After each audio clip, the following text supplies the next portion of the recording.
Welcome to our Housing Ombudsman Service podcast today. I am Victoria King, one of the Sector Learning and Development Leads here at the Housing Ombudsman Service. And we are here today to talk about some of our casework and in particular a no maladministration complaint. I'm joined today by Gillian, one of our adjudicators. Gillian, would you like to introduce yourself and tell us what part of the Housing Ombudsman Service you work in and a little bit about your role? Hello, Victoria. I am Gillian Robinson. I joined the Housing Ombudsman as an adjudicator in January this year. My role is to carry out fair, impartial, and independent investigations into complaints that have exhausted a landlord's internal complaints process. In each case, I consider all the evidence provided by the resident who's complained, as well as evidence provided by their landlord, and I decide if the landlord has acted reasonably or if it's responsible for maladministration or service failure. I then issue a decision on behalf of the Ombudsman. This explains whether I think the landlord got things wrong and what it needs to do to put things right. Alternatively, it may explain that I'm satisfied the landlord acted appropriately. Thank you very much, Gillian. So my first question then for you, we're here to talk about a case. It's a fairly straightforward case, but we're highlighting this one particularly on the podcast today as there was a lot of good practice by the landlord. Would you like to give us a brief overview of the complaint?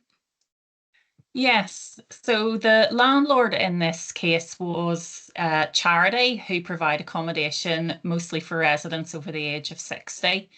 The resident who complained lived at the property, which was a one-bed bungalow under a license arrangement, and his main complaint was about the landlord's handling of a transfer request. The landlord owned some new build properties nearby, and the resident had applied to be moved to one of them, but he wasn't shortlisted. Thanks, Gillian. So you investigated the complaint and you found no maladministration in the landlord's handling of that transfer request. Would you like to elaborate on this? As you mentioned, I found no maladministration in the landlord's handling of this request. Throughout the process, it followed its policies. From the start, when the resident made his application to transfer to a new build, right through to its complaint handling. It communicated well with the resident. It spoke to him about his application on at least 12 occasions. It did well to manage his expectations. It gave him advice about other options he could explore if he wanted alternative accommodation, and it signposted him to the local authority as they may have been able to assist him with the move as well. When the landlord was telling the resident that he hadn't been successful in being shortlisted for a new build, it was sympathetic. It recognised his disappointment, but it took the time to explain why he hadn't been successful. He had low points and he was deemed to be adequately housed. But despite all these conversations that the landlord had, the resident was adamant and certain that he should have been given a new build. He'd been in communications with a local MP, and he said that the MP told him he would definitely be eligible for one of the new builds. So the landlord apologised for this. It apologised for any miscommunication, even though the only miscommunication that I could see in the case came from the MP rather than the landlord itself. Once then the formal complaint was received, the landlord's complaint handling was excellent. At the very start of the stage one investigation, two housing officers went out and visited the resident at his home. They explained to him about their allocations policy and explained why he hadn't been allocated one of the new builds. They also used it as an opportunity to check in with him. There weren't any recorded vulnerabilities on the file of this case, but based on the evidence that I saw, it's clear there potentially were some mental health issues. It was evident the landlord knew this resident well because it had had a lot of dealings with him over the years. So to give you an example, one of why this visit in advance of responding formally in writing was so useful and really is good practice worth highlighting. One of the issues the resident had raised during the visit was about how his bedroom was overlooked by a communal garden. So after the visit, the landlord arranged for privacy panels to be put in his bedroom window, which is something they didn't have to do, and it wasn't actually the subject of the original complaint that he brought, but it just demonstrated the problem-solving approach that the landlord took in this case. A lack of privacy was one of the reasons the resident had wanted to move. So by looking at the bigger picture rather than focusing solely on the complaint, which is something a lot of landlords do, this landlord was able to provide a more holistic response. And there were other things that did to address other underlying issues that may have spurred the complaint on. For example, they referred him to their resident wellbeing financial officer because he mentioned during the visit about rent being expensive. And there was also a potential safeguarding issue, so the landlord made a safeguarding referral. The landlord seems to be taking a really caring approach actually to the resident, and this continued into stage 2, didn't it? Yes, it continued to adopt that caring approach even when the complaint reached stage 2.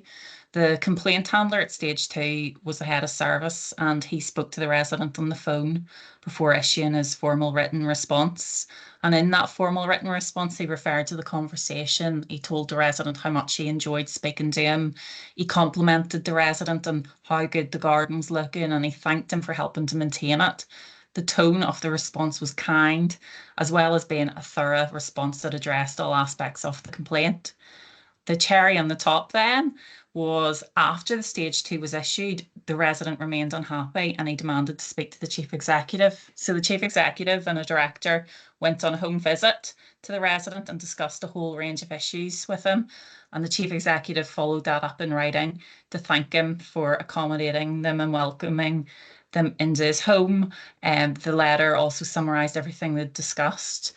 So it really was the landlord demonstrating such a holistic and caring approach, and it really went above and beyond for this resident to try and address all the aspects of his complaint as well as the underlying causes of it.